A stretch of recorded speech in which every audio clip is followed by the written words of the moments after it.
Gracias por acompañarnos hoy y mientras ustedes ya se empiezan a conectar, empiezan a enviar las preguntas que le quieran hacer a Ricardo. Saludamos también a Radio Bio Bio que está retransmitiendo esta entrevista a través de sus plataformas digitales. Y recuerden que en los comentarios pueden ir dejando sus preguntas para el profesor Baez Ayates. Comencemos entonces con lo básico. Profesor, ¿qué datos tenemos hoy en Chile y cuáles nos sirven para analizar la situación y para definir las medidas que son necesarias y qué cosas quizás nos hacen falta para poder actuar de mejor manera en el actual contexto? Y voy a usar una presentación para ir contestando las preguntas, porque yo creo que eso va a ser más fácil, hay muchos conceptos, y que voy a compartir. Espero que vean mi pantalla. Sí, ahí se ve, yo la veo bien, al menos. Perfecto. Entonces, este es un diagrama muy genérico que hice ya en abril, pero que todavía sigue siendo válido en general. No miran tanto los números, sino que para bien entender el proceso. Es decir, uno se infecta con el virus, está sano y llega a un periodo de incubación donde el promedio del periodo de incubación son 5 días, pero aquí para simplificar el dibujo lo tengo en semanas, así que estamos diciendo que la incubación dura un poquito más de 5 días, una semana. Y luego hay dos tipos de casos que son muy importantes, que es algo muy especial para este virus. Hay muchos casos asintomáticos. Los estudios hablan de entre 30 y 43%. Aquí solo para esquematizar voy a decir que son 35%, pero es un buen número para pensarlo que un tercio de las personas no sienten que están enfermas, pero muchas de ellas son contagiosas, es decir, pueden tener una carga viral que permiten contagiar a otra persona. Así que son en cierto sentido el agente más peligroso.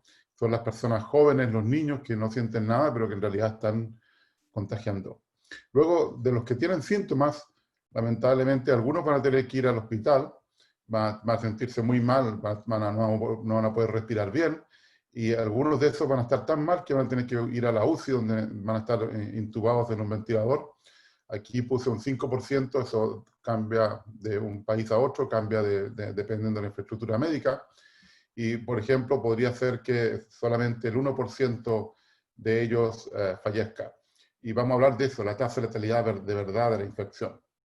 Ahora, se supone que después que, si te recuperas, uno es inmune, pero los estudios más recientes, por ejemplo, incluso de estudios que salieron de España esta misma semana, muestran que quizás solamente el 10% de las personas consiguen la inmunidad. Es decir, que uno puede volverse a enfermar. Esto significa que también que la inmunidad, famosa la inmunidad de rebaño, que si mucha gente está inmune, entonces ya es más difícil contagiarse, pues eso puede ser una quimera y nunca lo vamos a conseguir. Así que tenemos que esperar a la vacuna en ese caso. Ahora, ¿qué datos son útiles y están correctos? Y esto es una lista de los datos más importantes que uno puede obtener. Primero están los casos confirmados, cuánta gente se ha contagiado. Y eso no es mucho porque primero no lo sabemos todos y después vamos a hablar de cuánto no sabemos, pero sabemos una muestra pequeña de la verdad. Y también están sesgados. ¿Sesgados en qué sentido? En el sentido de que la gente que se hace el test, la mayoría es porque se siente mal. No vamos por ejemplo, a un barrio de una ciudad y le tomamos el test a todas las personas para ver cuántas están enfermas o no. No sabemos exactamente la realidad, sino que sabemos una realidad sesgada a gente que está enferma. Y por eso los test son tan importantes, nuestra vara de medida, y esto es lo más importante saber y generalmente lo sabemos, pero por ejemplo, no tenemos test por comunas, sí que podemos saber cómo está una región, pero no podemos saber, por ejemplo, cómo está una comuna en particular de Chile. O sea, ha tenido pocos test, ha tenido muchos test y vamos a hablar un poco más de eso yo creo después. Después tenemos los casos activos, los recuperados. Se supone que los casos activos son los que todavía contagian, los recuperados son los que ya no contagian. Y lamentablemente aquí los datos que tenemos del Ministerio de Salud son completamente imprecisos. Digamos, la cantidad de activos es mucho mayor y por eso la cantidad de recuperados es mucho menor. De hecho, lamentablemente, como está calculando hoy, y esto pasó ya en abril, como está calculando nuevamente el Ministerio este número, en la cifra de recuperados se están volviendo a contar los fallecidos y se están volviendo a contar mucha gente que está activa y que está contagiando. Y entonces realmente eso es una señal que desinforma a la población porque el número activo es mucho mayor. Después tenemos los datos de cuánta gente está en la UCI, cuánta gente está en el hospital, y eso nos indica cómo estamos con respecto a la saturación médica. El problema aquí es que estas camas están distribuidas en forma no uniforme en Chile, y entonces, por ejemplo, puede que en algún lugar hayan camas, mientras que en otros no hay camas. Así que siempre nos dice hay que verlo por regiones.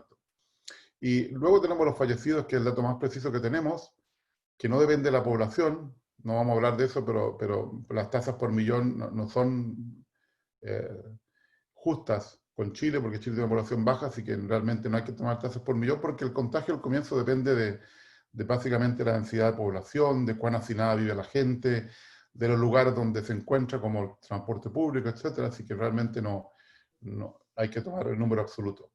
Y finalmente, el mejor dato que podríamos tener son lo que se llaman los microdatos, por ejemplo, datos de cada enfermo en forma anónima, donde dice, por ejemplo, cuándo se enfermó, cuándo se tomó el test, si le dio positivo o negativo, etcétera. Tenemos toda la historia. Esos datos tampoco los tenemos, y con esos datos los científicos podrían hacer cosas muy, muy interesantes. Y algo muy importante que vamos a usar en todo el resto de la discusión, supongo, con Muriel, es cuál es la letalidad real de la infección. Es decir, cuánta gente realmente va a morir, lamentablemente. Y por supuesto mueren más personas mayores que menores. La letalidad cambia con la edad, y por supuesto cambia si uno tiene otra enfermedad o no. Por ejemplo, personas con hipertensión o diabetes u obesidad van a ser más afectadas. Pero justamente el mes pasado Nature hizo un resumen de todos los trabajos que se habían hecho, y la letalidad va de 0,6% hasta el 1%. Y de hecho yo estoy usando para Chile 0,6% porque uno de los primeros trabajos fue el segundo que está aquí, y que dice que es 0,7%. Y si uno ajusta la distribución etaria que está ahí a la distribución etaria de Chile, es decir, a las edades de Chile, que Chile no tiene tanta gente mayor como China, daba 0,6%. Así que estamos usando la tasa de letalidad más baja posible, así que estamos siendo optimistas. Es decir, vamos a pensar que Chile tiene una población joven, sana, y solamente el 0,6% de las personas que se enferman van a fallecer. Así que ese número que estaría en el diagrama anterior de 1% en realidad es un poco menor para Chile. El 1% sería el peor caso. Perfecto. Y específicamente con el tema de los fallecidos, porque hoy se habla de un número aproximadamente de 7.000 fallecidos con PCR positivo en Chile, que es lo que ha informado el ministerio, pero por otro lado tenemos la cifra de más de 10.000, que sería la entregada por el Departamento de Estadística e Información del MinSal también, que es la cifra de fallecidos con un diagnóstico clínico que coincide con el COVID-19, pero que no necesariamente todos tienen PCR. Entonces, ¿qué información podemos extraer a partir de estos dos números? Y también, ¿cómo tenemos que mirar estos números? Porque hay dos conceptos que aparecen continuamente, que es lo que usted estaba abordando recién, que es el tema de la letalidad y la mortalidad, por otro lado. ¿Nos puede explicar un poco, entonces, cómo analizar el tema de los fallecidos, cómo lo podemos interpretar y la diferencia entre estos dos conceptos? Sí, yo creo que sería bueno primero hablar de distintos tipos lamentablemente, es como un poco macabro hablando de tipos de fallecidos, pero están los que tienen un test confirmado PCR, que es el criterio que usa el Ministerio de Salud para informar, pero también están todos los que, por diversas razones, por ejemplo, sobre todo al comienzo no se hizo un test, o incluso hay que recordar que el test puede salir negativo y estar errado, porque tiene un porcentaje alto de falsos negativos, es decir, puede decir que no, pero en realidad es que sí. Yo conozco casos de gente que se enfermó que al tercer test le dio positivo, así que claramente estaba enfermo y el test no funcionaba. Ahora, en la mayor parte de los países de la Comunidad Europea, por ejemplo, personas que tienen un diagnóstico clínico de COVID, aunque no tenga el test, sería contado como un fallecido. Después hay otros casos que no están visibles. Por ejemplo, están los casos que realmente el doctor tiene una sospecha, pero no está seguro. Así que no tiene un diagnóstico clínico seguro, dice COVID sospecha. Y en datos que yo tengo del registro civil, que conseguí por ley de transparencia, hay datos que son incluso más, que dice sospecha. Yo creo que esos datos no están en ninguna parte ahora contabilizados. Así que es muy probable que en realidad haya más gente, pero no se sabe. Y después hay un cuarto tipo, que es personas que, por ejemplo, murieron de una enfermedad como hipertensión, diabetes, y el médico pensó que había muerto por la enfermedad que tenía, pero puede ser que también el COVID haya afectado y que haya sido algo muy rápido, porque en el análisis que estoy haciendo yo, por ejemplo, el número de causas de funciones por hipertensión, por diabetes y por otras enfermedades ha aumentado y no están contabilizados como COVID. Y también hay enfermedades que han disminuido. Por ejemplo, la gripe desapareció casi del mapa porque este virus es mucho más contagioso, así que la gripe no tiene posibilidad en este invierno, que es algo por lo menos bueno, porque el año pasado fue un año de una gripe muy alta. Entonces, eh, para lo que voy a mostrar ahora de qué podemos hacer con esto, qué podemos inferir, voy a usar los 10.000 más de 10.000 fallecidos que hay. En realidad, Jorge Pérez, otro académico del Departamento de Ciencia de la Computación, hace un cálculo cada día en base a la SOCHIMI y a otros informes, el DAIS, y dice cuántos fallecidos realmente ya se saben ahora de ese tipo. Y ayer eran 10.549, que es un poco más de lo que informó el domingo el DAIS. Así que voy a mostrar cómo con ese número podemos saber exactamente qué es lo que está pasando realmente con la pandemia. Y esto es algo que hice en abril pasado y que he estado actualizando permanentemente en las presentaciones que hago.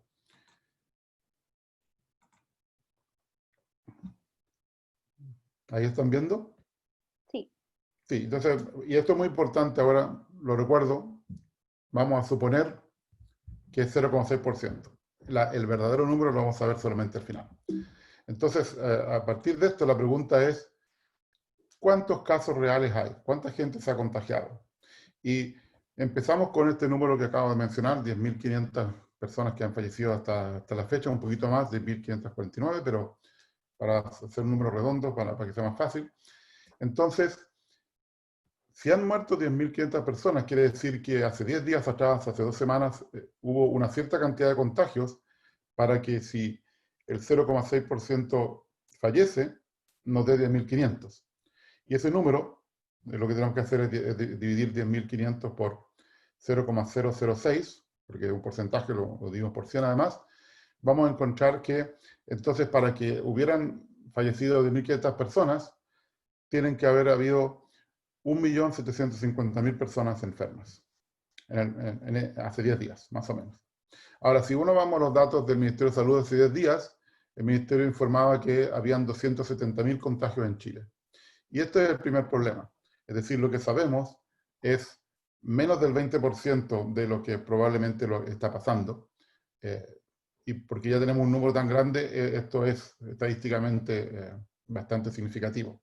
Pero el problema es que estos son números de hace 10 días atrás, de la gente que estaba contagiada cuando se enfermaron los que fallecieron. Entonces la pregunta es, ¿a cuántos contagiaron esas personas en estos últimos 10 días? Y podemos usar dos cosas distintas. Podríamos usar el porcentaje de crecimiento de casos conocidos, es decir, ver cuánto han aumentado estos 270.000 y suponer que estos 1.750.000 creció de la misma manera, lo que no es muy cierto porque los test, como ya dijimos, tienen sesgo, o podríamos calcular el tanto por ciento de aumento de muertes entre esa fecha y esta fecha, es decir, suponer que los 10 días antes, ahora el contagio ha aumentado de la misma manera, que tampoco es cierto, pero son aproximaciones, queremos hacer una estimación. Y estos números se parecen, en un caso es 13%, en otro caso es 15%. Vamos a usar 15% solo para hacerlo más fácil, pero este es un número que más o menos está en este orden. Y esto es bastante bueno porque hace un mes, por ejemplo, este número era como 40% cuando la pandemia estaba creciendo mucho.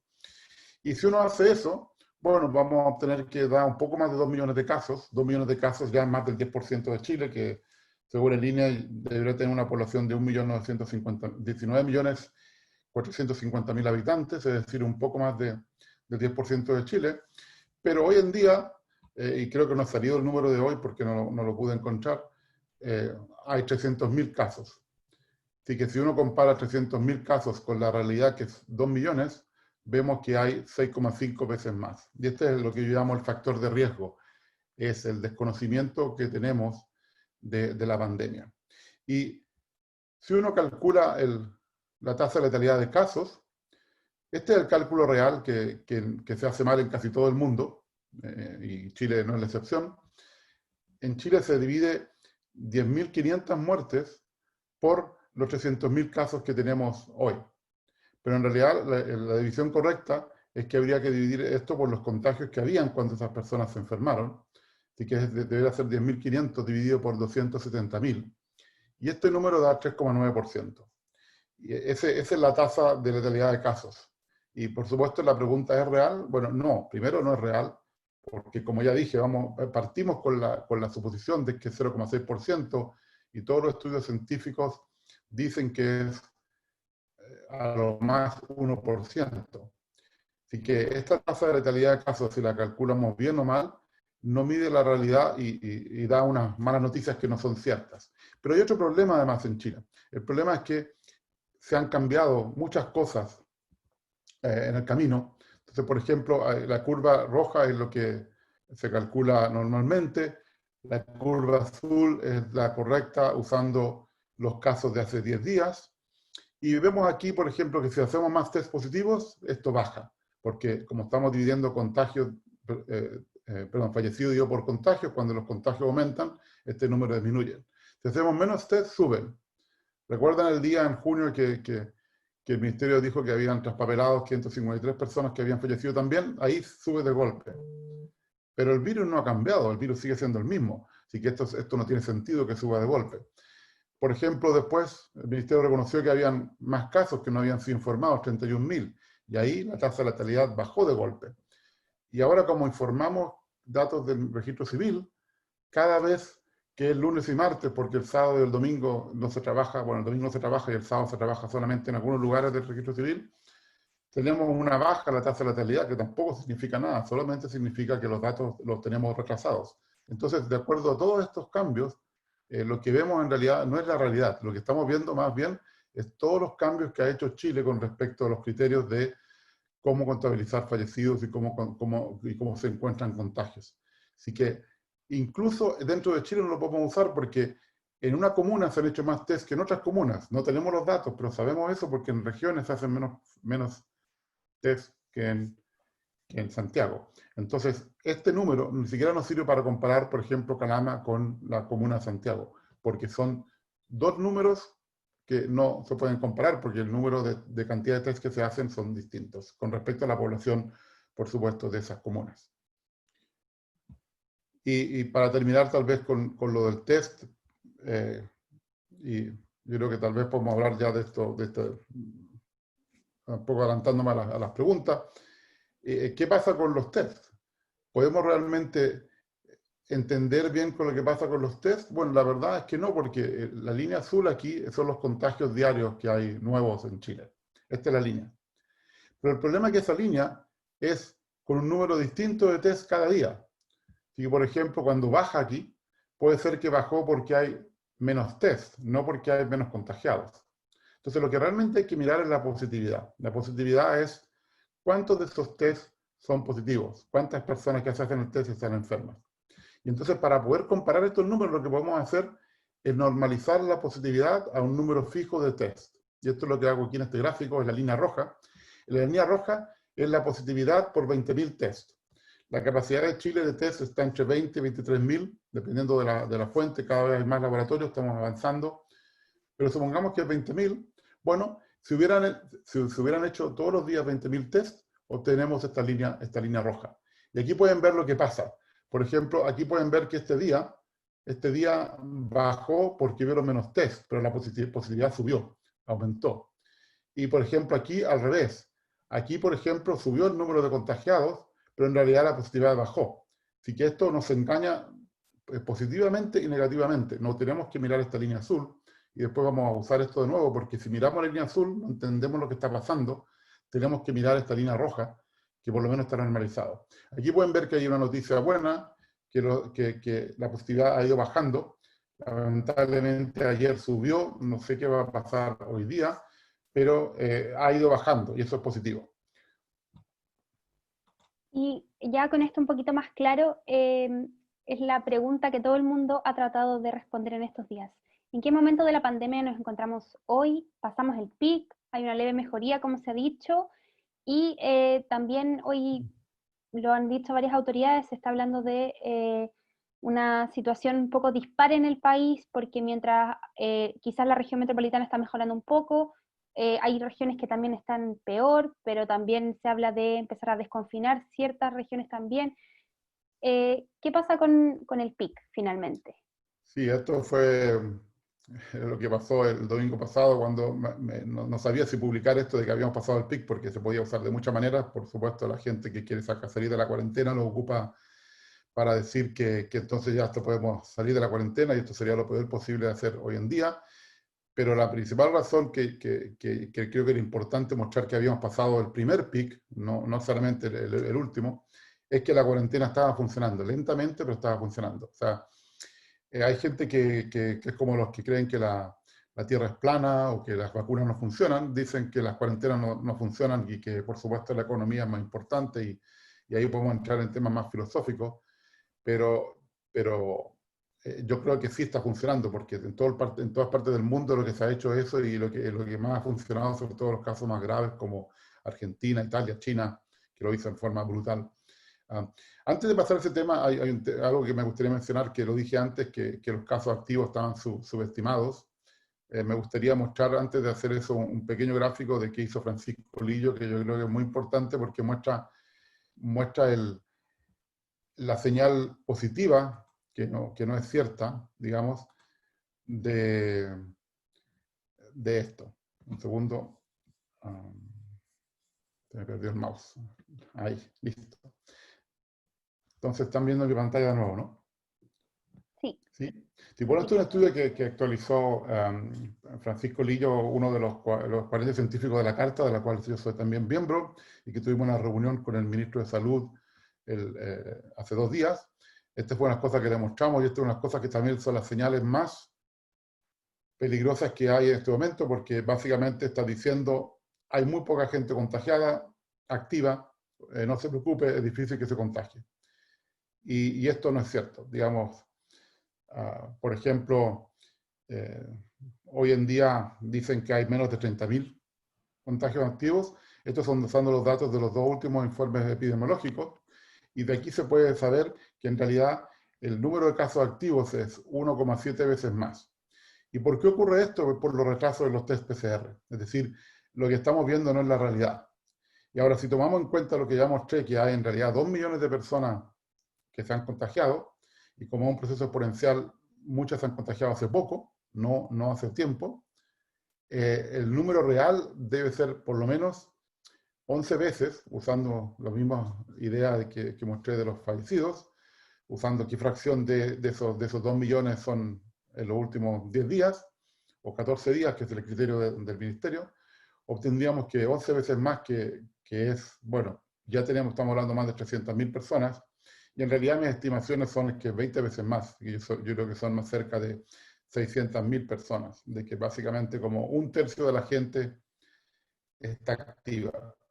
Y es muy parecido al porcentaje de asintomáticos, y tiene que ver con eso, porque la mayor parte de la gente que está contagiando no lo sabe, no sabe que está contagiando. Entonces veamos la pregunta. Pasamos el pic. Bueno, esto vamos a hacer un poco un recorrido al tweet que hice el domingo, que muestra por qué no era tan fácil verlo. Como los datos que recibimos exactos del DAY son una vez a la semana, todos los domingos, el domingo anterior al último, sabíamos como hasta por aquí. Una semana antes, digamos, donde dice 23, veíamos que había una pequeña baja, pero como los datos están atrasados, no era fácil decir que era una baja, y hay que ser cauteloso que mejor no. Entonces, pero ahora con los datos hasta el 3 de julio, tenemos que hasta el 30 de junio se ve que hay una baja. ¿Y por qué no incluyo los datos hasta el 3 de julio? Porque los últimos datos, como son inscripciones de funciones, todavía no se han inscrito. Así que si uno pone los datos de los 3 últimos días, parecería que realmente ya pasamos el pic, y no es cierto. Es porque no tenemos los datos. Entonces, si separamos esos datos en la región metropolitana y en regiones, tenemos esto. Y ahí se ve clarísimo. O sea, se ve clarísimo que al separar los datos, la región metropolitana se comporta completamente distinto al resto de Chile.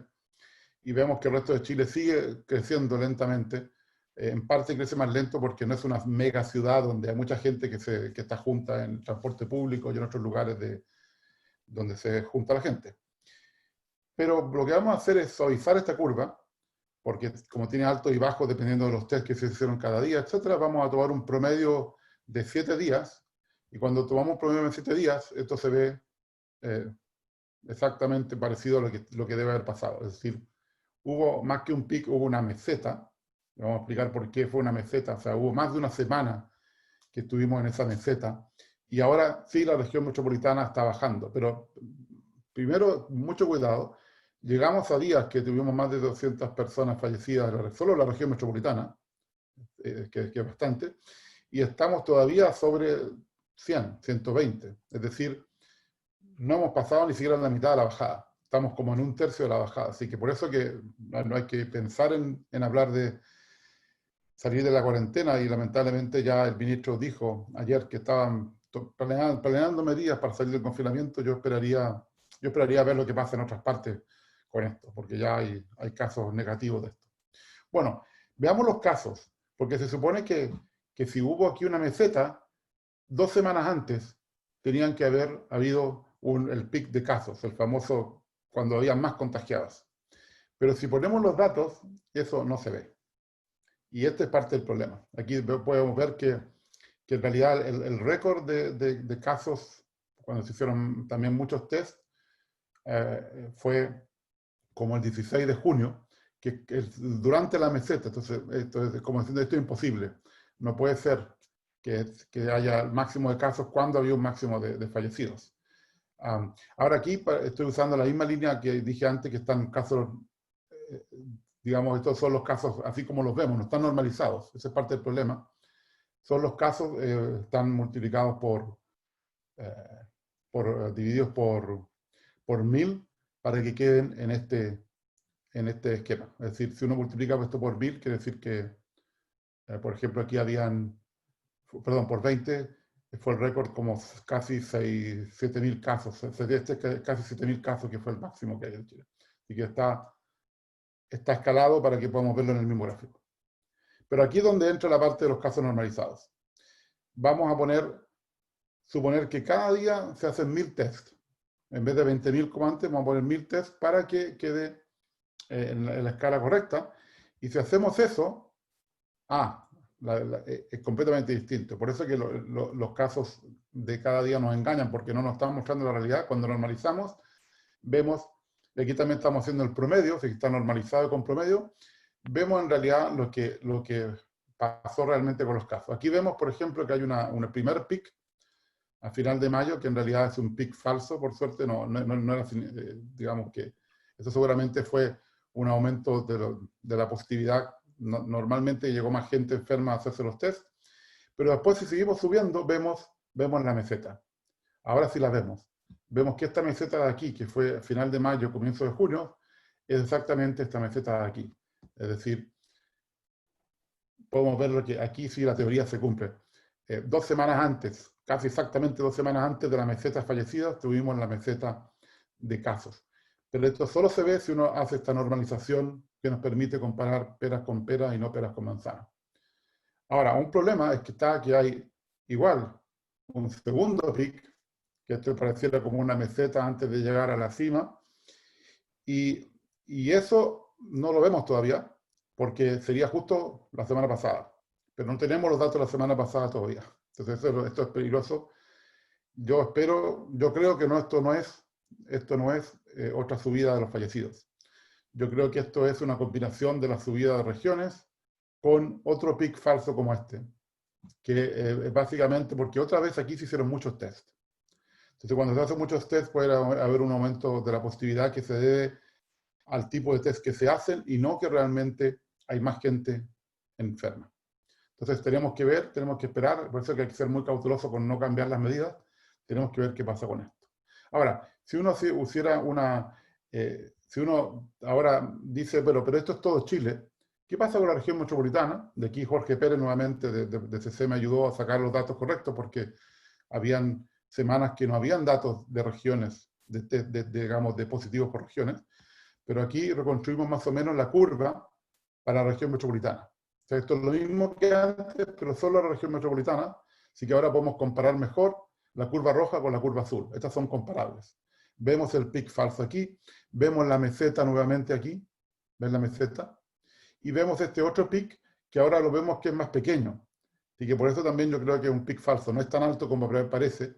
¿Y por qué se ve más alto aquí? Porque hay que sumar con lo que está subiendo acá, porque la región está subiendo. Entonces hay una suma de dos efectos, y yo creo que en realidad esto, aunque aquí hay un pequeño aumento, yo creo que esto va a seguir bajando. Si siguiera bajando, vamos a suponer que va bajando la misma pendiente, y aquí va subiendo la misma pendiente, esto sería como el fin de semana pasado, porque tenemos los datos atrasados. Así que el fin de semana atrasado estábamos muy cerca el nivel, digamos, básicamente de impacto que ha tenido entre estas dos regiones, y lo que significa en realidad que este fin de semana estaríamos igual, más o menos. O sea que la cantidad de personas que fallecen en Santiago son parecidas a la cantidad de personas que fallecen en regiones.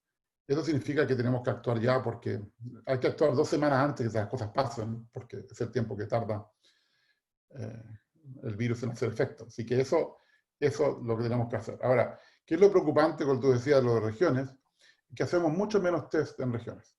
Y esto es un gráfico de Rafael González, otro del grupo de los 40, donde se muestra que hacemos mucho más test en la región metropolitana, que tiene 8 millones de la población. En cambio, en regiones que tiene 60% de la población, que tiene más que la región metropolitana, hacemos muchos menos. Y lo más preocupante, sobre todo con lo que acabo de decir, que ahora deberíamos actuar en regiones para que no pase el desastre de Santiago, como alguna gente ha dicho, es que se están haciendo menos test per cápita en regiones también. Pueden ver que esta línea negra va bajando en estas últimas 2 semanas.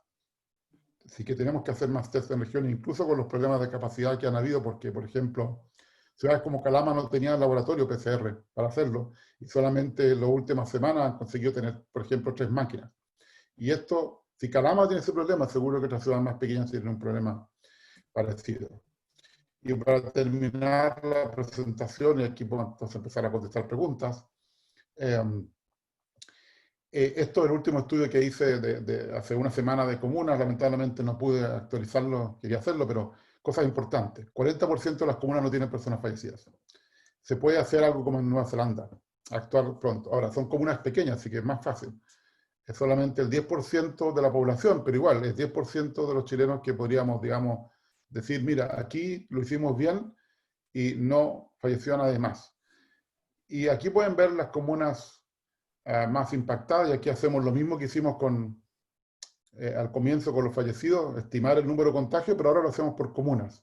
Entonces, por ejemplo, el factor de riesgo, pueden ver que cambia mucho de una comuna a otra. Tenemos lugares que sabemos muy bien lo que está pasando, por ejemplo, aquí un 2,5 o 2,3 en Mejillones, es decir, se han hecho bastantes test ahí, pero en otros lugares como Peumo, o como Cureto, o como Florida, o como peor, Zapallar, se han hecho tan pocos test que parece que la cantidad de contagiados que conocen es muy poca. Entonces, por eso yo digo que es un factor de riesgo, porque sabemos muy poco. Entonces, pensamos que hay pocos contagios, y en realidad hay 50 veces más. Bueno, 50 veces más exponencialmente, crece muy rápido. Entonces, por eso que es importante este factor de contagio, porque aunque los contagios sean bajos, puede crecer muy rápido. Y bueno, los datos también cambian. Por ejemplo, en Calama, según los locales, este número no es 94, sino que el hospital dice que son 150. Entonces de aquí pasamos de 13% a 30%. Y entonces, por ejemplo, por eso Calama es la comuna que está lamentablemente más mal de Chile, y uno de los problemas es que la cuarentena es solamente en la ciudad y no incluye las minas, y por supuesto la gente que trabaja en las minas vuelve mucha de ella a dormir a la ciudad. Así que, bueno, ese es un resumen, y podemos verlo después, volver, y podemos mostrar otras comunas. Si alguien pregunta, tengo todas las tablas de comunas aquí. Tenemos una pregunta de Eduardo Vila, que él dice, si se podría decir que mientras haya más de 85% de ocupación de camas críticas, no hemos superado la pandemia en vez de hablar de número de contagios, o sea, si se puede hacer el análisis a partir de las camas y no de los contagios, por ejemplo. Sí, porque son cosas, digamos, yo diría primero, ni siquiera usar el número de contagio. O sea, el número de contagio engaña, lo que hay que usar es el número de fallecidos. Por eso que estamos usando solamente números fallecidos para estimar los contagios de verdad. Así que, por favor, el número de contagios no sirve para nada. Que baje no significa nada, porque no estamos haciendo test a todos los posibles contagiados. Así que eso es una muy mala medida. Ahora, por supuesto, la ocupación de camas es muy importante, pero por otras razones. Digamos que incluso si la pandemia estuviera ya mucho más baja y el número de camas, de ocupación de camas muy alta, queremos mantener así porque básicamente lo que fue la famosa aplanar la curva, que en realidad no era dejar que la gente seguir contagiando, pero de una forma más lenta, para que podamos esperar por la vacuna o para que, por ejemplo, no haya mucha gente que tenga que ir al hospital. Y ese es el problema, porque tiene dos impactos. Una, si hay gente que no puede entrar en un ventilador porque no hay disponibilidad, y eso ha pasado en algunos lugares de Santiago, eso significa que esa persona va a fallecer sin la posibilidad de tener el recurso médico que necesita. Y también tenemos el problema de los fallecimientos indirectos, que son, llega una persona grave por otra razón y no hay donde atenderla. Entonces esas son dos razones por las cuales uno debería esperar a tener por lo menos bajo 80% para que en cualquier caso de emergencia o de repunte esto se pueda superar. Ahora, depende mucho de dónde estás, porque esta ocupación no es la misma en todo Chile, y eso hay que acordarse de que, digamos, que en algunos, por ejemplo, podría haber que hay camas disponibles en Arica, pero si la persona está aquí en Santiago no la podemos llevar a Arica. Y incluso en Calama ocurrió eso, en Calama se llevaron personas que estaban muy graves en Calama, que no había disponibilidad de camas a Santiago, y lamentablemente todas ellas fallecieron, así que incluso el viaje puede ser peligroso para una persona que está tan crítica, y que tenemos que pensar mucho en muy local. Yo creo que es el momento también de hacer políticas locales, no pensar en Chile o solo en Santiago, porque es un país muy centralista, es pensar, mira, aquí qué hacemos, en esta región, en esta comuna, incluso la gente puede decir qué hacer. Yo creo que los alcaldes deberán tomar no atribuciones, pero podrían decidir cosas que pueden hacer para, por ejemplo, mantener el virus a raya, como cordones sanitarios y otras cosas que son casi comunitarias. Y también en el tema de las regiones, nos pregunta Claudia Susana si por favor puede hacer un breve análisis de cómo está la situación en Concepción. En Concepción, déjenme, si quieres déjame abrir otro, donde tengo todos los datos de las comunas. Un segundo. Concepción es una de las regiones que está bastante bien, es decir, comparativamente hablando, por supuesto. Entonces, lamentablemente no tengo un análisis por región, pero puedo mencionar, por ejemplo, si este gráfico que teníamos que había 43%, 7%, en la comuna que está más mal en Florida, que ya mostré que es un 9% de contagios por lo menos, y después ya sería, por ejemplo, comunas pequeñas como Negrete, Hualqui, Santa Juana, nivel de 3%, o sea, muy bajo nacimiento, Quilleco, y luego, digamos, si llegamos a una ciudad más grande, recién en el lugar 147, 146 de Chile llegamos a Chiguayante y a Concepción, que son básicamente la misma región, digamos, están muy cerca, vive mucha gente que trabaja en Concepción y vive en Chiguayante. Estamos hablando ahí del 2% de contagio, o sea, dentro de Chile está como en la mitad está como en la mitad de la tabla que mostré. Es decir, relativamente está bien, y yo creo que Concepción, para ser una región grande, es de las regiones que tiene mucha población que está mejor de Chile, y por lo que yo sé, y participé en un webinar con gente de Concepción, es donde han hecho muchas cosas que han servido para mantener esto mejor, para que no avance tan rápido. Pero por supuesto, nunca es suficiente, porque si seguimos en la pendiente esta que mostré que va subiendo, da lo mismo. Esta pendiente que va subiendo, da lo mismo. En todos los lugares de Chile esta pendiente va subiendo. En algunos lugares más suave, en otros lugares más rápido. Lamentablemente ahí tengo solamente el gráfico de la pendiente de todas juntas. Pero yo creo que Concepción está relativamente bien, pero en algún momento hay que tomar medidas que hagan limitar o mitigar este crecimiento. De hecho, el pic en regiones no lo hemos visto, y si no hacemos nada, no lo vamos a ver. Así que el PIC no existe siempre, el PIC existe solamente porque tomamos medidas. Y aunque hay gente que dice que no es cierto, lamentablemente la mayor parte de los países se tomaron medidas que son ya sea una cuarentena o restricciones importantes de movilidad. Que al final la movilidad es lo que más afecta, que yo esté en contacto con otras personas. También Benjamín Guerra nos pregunta sobre la reunión que este grupo que usted denomina los 40 tuvo con el ministro París. Si nos pudiera hablar un poquito de eso, cómo evalúa esa reunión, la recepción de lo que ustedes le comentaron en esa reunión también de parte de él. Sí, bueno, él aceptó que la reunión fuera grabada y que fuera pública, así que puedo hablar de ella por primera razón, porque si no, no podría hablar, habría sido una reunión confidencial. De hecho, el ministerio hizo el primer tweet sobre la reunión, así que eso dejó todo claro que era una reunión pública y luego han habido comunicados de prensa, apareció la tercera ayer, etcétera, y en otros medios de comunicación. Y lo primero que quiero valorar es que esta reunión la pedimos con el ministro anterior y nunca la conseguimos. Es decir, yo valoro que al final fue postergada un par de veces, la última por una razón muy sensible, que fue el fallecimiento de su padre, y por supuesto fue lo primero que agradecimos, que pese a esa pérdida personal nos reúna con nosotros. Ahí eran dos presentaciones, una mía sobre los datos. De hecho, lo que yo he mostrado fue algo un poco más largo, pero básicamente mostré casi todo lo que le mostramos al ministro para que entendiera que también la forma de comunicar los datos, es decir, que son lo conocido, lo que no sabemos, lo que está mal estimado, por supuesto, no usar la tasa de letalidad, todo eso se lo comunicamos. Y luego Muriel Ramírez, de la Universidad Católica del Norte, una epidemióloga, hizo una presentación más de la parte de salud y de cuáles son las medidas que habrían que tomar, cómo cambiar la estrategia para cortar la cadena de contagio. La estrategia no es comprar más ventiladores para cuando ya es muy tarde, sino es pararlo más de raíz. Eh, yo creo que recibió el mensaje, eso es lo más importante. No estaba de acuerdo en algunas cosas, lo dijo claramente. No conseguimos hablar mucho con él porque tenía solamente 25 minutos, así que realmente más que preguntas fueron explicaciones y quedamos en hacer otra reunión, vamos a ver si eso se hace.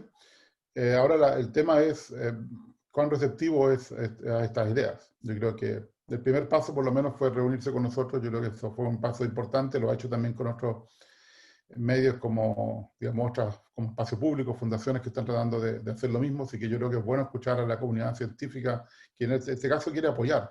Esto no es un asunto político, esto es un asunto de que hay que salvar vidas, es decir, eh, Chile en los últimos 80 años no ha tenido un desastre como este. Y el siguiente ya sería pasar lo del terremoto de Chillán en el año 39. Y ya después el siguiente sería pasar lo de la epidemia famosa de gripe española de los años 18 al 20. Así que yo trato de ser optimista, eh, pero ya ayer con el hecho de hablar de salir del confinamiento, y lamentablemente el día antes, justo la misma mañana del día lunes, el ministro me mencionó para indicar que habíamos pasado el pico en la región metropolitana, que es lo único positivo que parece, digamos, que ayudaría a un cierto mensaje cuando el mensaje era la cuarentena está funcionando, no nos descuidemos, no nos relajemos. Y en relación a lo que usted comentaba sobre la trazabilidad, nos pregunta también Daniel Quinteros si se ha estimado cuál podría ser el impacto de una estrategia de trazabilidad orientada a cortar la cadena de contagio. Sí, eso yo creo que los ejemplos más claros son lo que se hizo en Nueva Zelanda o lo que se hace en Alemania. Eh, y ahí tal vez tendría una combinación tecnológica en el sentido de tratar de usar una app que ya podríamos usar alguna de las que están disponibles en el mundo. Hay muchas, sobre todo usando esto de que cada país puede tener una app estatal con el apoyo de Apple y Google. Yo no sé si el gobierno de Chile está usando esa alternativa, otros países ya lo están haciendo, porque eso te da acceso básicamente a todos los celulares de Chile. Entonces, si la gente fuera consciente de que esos datos son bastante privados porque tienen digamos, el respaldo de Apple y Google, que no van a dar información personal, y también que esos datos ya después no se van a usar para otros fines. Eso serviría para hacer trazabilidad en conjunto con la trazabilidad que hay que hacer, digamos, con personas que van a buscar a las personas que estuvieron con personas enfermas. Y esto significa también la cooperación de todo el mundo, porque sobre todo los asintomáticos. Que alguien dice, sí, yo estuve con tal amigo, pero me siento bien, así que yo no estoy enfermo. No. Si uno estuvo con una persona enferma, tiene que suponer, por educación cívica, que está enfermo y que es asintomático. Yo sugeriría no hacer el test. Primero, si uno estuvo con una persona enferma, hay que esperar unos 6, 7 días, porque en el periodo de incubación el test tiene más errores, así que si uno se hace inmediatamente el test va a salir negativo, pero es porque la carga viral es muy baja. Entonces lo que uno debería hacer, mira, yo estuve con un amigo que tiene COVID, que me acaba de decir que tiene COVID. Bueno, yo espero 5 o 6 días en mi casa. Al 6, 7 días debiera sentir algún síntoma. Después de una semana debiera sentir algún síntoma. No lo siento. Bueno, si tengo algún síntoma, tengo que decir yo estoy enfermo. Ni siquiera para qué hacerse el test. Te quedas en la casa 2 semanas, 2 semanas y media hasta que te sientas mejor y 3 semanas, si quieres estar seguro, te quedas 3 semanas en tu casa y dices estoy enfermo. Si a la semana no tienes ningún síntoma, tienes que decir me hago el test porque podría estar enfermo. Así que yo diría que los tests hay que ocuparlos para personas asintomáticas que han estado en contacto con una persona enferma. Así que yo diría que esa es la parte más importante de la trazabilidad, o sea, perseguir a los asintomáticos que pueden estar enfermos. Y para eso significa que cada persona enferma diga con quién ha estado y que de algún modo más bien le avise. Cada persona puede avisar, mira, estoy enfermo. Si alguien está enfermo, debería avisarle al resto. Estoy enfermo desde este día, así que seguramente puede estar contagiado tú, le dice por WhatsApp, le dice a todos esos contactos, y esos contactos deberían hacer lo que dije, lo que acabo de decir, digamos, ser conscientes, decir, me quedo en la casa, espero a ver si tengo síntomas me quedo en la casa, y si no tengo síntomas voy a hacerme el test. Y vamos con las últimas dos preguntas para empezar ya a cerrar esta conversación. Esta la hace Diego Escobar. Pregunta que si las cifras que el gobierno entrega no concuerdan con la cifra de fallecidos, ¿es posible esperar un aumento de los casos activos las próximas 2 semanas? Y si con esto se crea quizá una falsa sensación de seguridad en las autoridades, porque por ejemplo, en el reporte de hoy ya se está planificando un desconfinamiento para las regiones de Aysén y Los Ríos, que al parecer tendrían mejores cifras y permitirían comenzar con el desconfinamiento. Sí, muy buena pregunta. Digamos que parte de lo que ya dije, los casos activos están muy, muy subestimados. O sea, mínimo 11 veces. Y yo diría que son 20 veces. Pasa que no hay... Si tuviéramos más datos, por ejemplo, de cada enfermo y pudiéramos saber cuántos días estuvo enfermo, etcétera, uno podría hacer una estimación más correcta del número de casos activos de verdad. Pero hoy en día, si dicen que hay 30.000, pero en realidad son 600.000, que es mi estimación, no es el momento de hablar de desconfinamiento. Digamos, los casos en una región, los casos tendrían que ser del orden de, yo diría, menos de 500, menos de 300, incluso menos, porque la capacidad de trazabilidad no es tan alta. Si yo tengo, por ejemplo, 100 casos al día nuevos, tal vez podría empezar a pensar y menos, menos de 100. Digamos, hablando de 2 dígitos, tal vez pensar en algún tipo de desconfinamiento muy gradual, pero, por ejemplo, España ya está en eso. España hizo un desconfinamiento en varias fases, y creo que ahora estamos en la fase 2 y ya hay lugares que han tenido que volver a la cuarentena. Yo creo que es mucho mejor tener una cuarentena un poco más larga a tener una especie de montañas de, ok, subió de nuevo, cuarentena de nuevo, es decir, que lo ideal sería tener una cuarentena completa, de verdad, 2 semanas más y ya estaría el virus casi desaparecido. Pero sabemos que en Chile eso no es posible porque la gente tiene que salir a trabajar para sobrevivir. Pero eso sería lo real. Si el Estado pudiera realmente hacer que la gente estuviera con alimentos 2 semanas en su casa, bueno, eso sería distinto. Y solamente los servicios esenciales, los de verdad esenciales, estar abiertos. Y ya finalizando, esta la hace Horacio Arias. Pregunta, ¿cuándo se acaba esto? ¿Cuando llegue la vacuna? porque siempre que queramos acabar la cuarentena habrá más exposición que cuando todo esto comenzó. Y creo que esto Sí. también se puede ligar con lo que usted hablaba de que puede haber un nuevo, varios picos de esta curva. Sí, si uno se relaja, puede pasar lo que está pasando en los Estados Unidos, que el segundo pic va a ser peor que el primero. Y en el primero murieron 100.000 personas. O sea, pueden ver que esto va a ser terrible en Estados Unidos, van a morir más de 200.000 personas. En Chile, lamentablemente, con los números que tenemos ahora, ya van a morir por lo menos 20.000 personas. Es decir, en la bajada a veces se mueren más personas que en la subida. Bueno, si el pico fue en la región metropolitana fue el 15 de junio, si lo hacemos muy bien, tal vez podríamos decir que solamente van a morir 15.000, 19.000 personas, pero lamentablemente vamos a pasar ese número. Así que yo creo que lo que hay que hacer es lamentablemente, la única solución, por lo que hablé al principio, de que la inmunidad parece que no existe, que hay gente que puede volverse a enfermar, y aquí tenemos, parece, digamos, si todo lo que informa es cierto, el caso de Osandón, es una persona que se ha enfermado 2 veces. Esto significa que hay que esperar la vacuna. Ahora, esta vacuna se está haciendo contra el tiempo. Va a ser una vacuna que tal vez esté en menos de 2 años que el tiempo normal, va a estar tal vez digamos, digamos que esté en 6 meses más, por ejemplo. La pregunta es, ¿quién va a ser el conejillo de Indias que va a probar la primera vacuna que se hizo tan rápido, en forma desesperada, para salvar más vidas? Porque las primeras vacunas digamos, han tenido problemas por lo mismo, digamos, que no han tenido, por ejemplo, los experimentos en animales y en personas suficientemente precisos para estar seguros que no hay, por ejemplo, efectos colaterales u otros que no sabemos.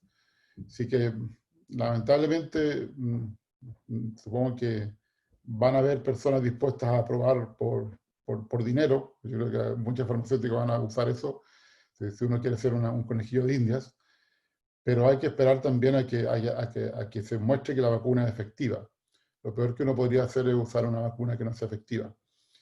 Así que es algo que yo no soy experto en ese tema. Lamentablemente ahí me gustaría tener a Muriel o a Mercedes, que son mis colegas, Mercedes de la Universidad de Chile, director del Departamento de Inmunología, que me dijera, Mercedes López, que me dijera, mira, ella muy precavida en esto de decir qué va a pasar con la vacuna. Bueno, profesor, ¿algún comentario final, recomendación que quizás quiera darle a las personas que nos están viendo en este momento? Sí, no, mi recomendación es que esto es una tarea de todos, no es algo que uno tiene que esperar que un gobierno diga lo que hay que hacer. Yo creo que esto es conciencia cívica, es colaboración, es solidaridad. Eh, si todos pensamos que estamos enfermos y usamos una mascarilla cuando tengamos que salir y tratamos de evitar salir cuando no es necesario y digamos somos conscientes de lo que estamos haciendo, yo creo que eso es lo que hay que hacer, es ser muy conscientes de que esto puede que a ti no te afecte, pero si eres asintomático puede estar afectando a otros, y lamentablemente uno no quiere contagiar a un familiar mayor que aunque tenga otra enfermedad, porque hay gente que dice, mira, tiene una enfermedad terminal, va a morir igual, bueno, podría vivir muchos años más. O sea, no le quitemos años a las personas mayores, son igual de personas que todos nosotros. No le quitemos años también a las personas que tienen otra enfermedad por razones que son genéticas a veces, no tienen culpa de tener una enfermedad como diabetes u hipertensión. Así que yo diría, seamos solidarios y espero que salgamos pronto de esto, porque lamentablemente va a durar bastantes meses más porque la vacuna todavía no está aquí. Bueno, muy importante entonces el llamado a la solidaridad y a comprometernos con las medidas. Conversamos hoy día con el profesor Ricardo Báez Ayates. Muchas gracias, profesor, por su presentación y su explicación muy clara, y nos encontramos en una próxima oportunidad. Muchas gracias por conversar hoy día.